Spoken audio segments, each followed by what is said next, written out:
Hello, আসসালামু আলাইকুম। আজকে আমি সাদা ডাল রান্না করব।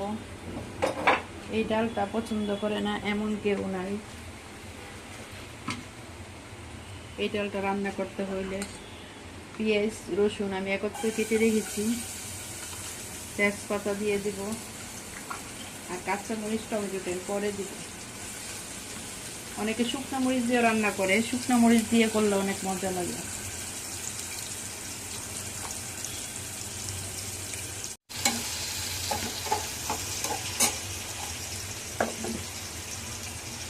এখন একটু ভাজা ভাজা হইলে পেঁয়াজ আদা কুচি ডালটা দিয়ে দিব।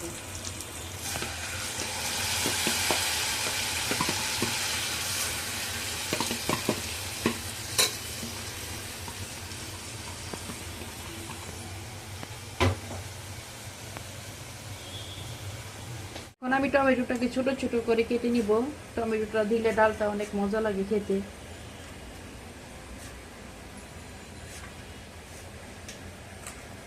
টমেটো যে যার ইচ্ছা মতো কাটা যায়, কেউ লম্বা করে কাটে, কেউ গোল করে কাটে, যার যার ইচ্ছা মতো।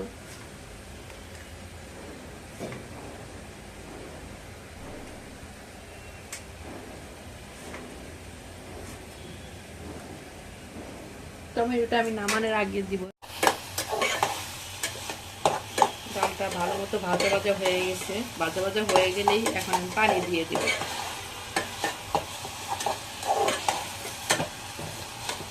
ডালটা আপনাদের কার কোন জায়গায় কি বাসায় কি বলে জানি না, আমাদের ওইদিকে এটাকে সাদা ডাল বলে।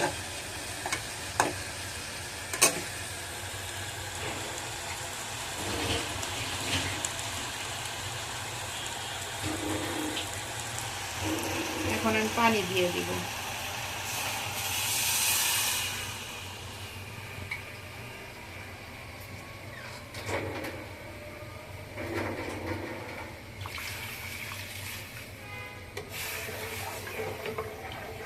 এটার মধ্যে হলুদ থাকি মরিচ থাকি এগুলি না দিলেও চলে, ডালটা এমনিতে সুন্দর আসে।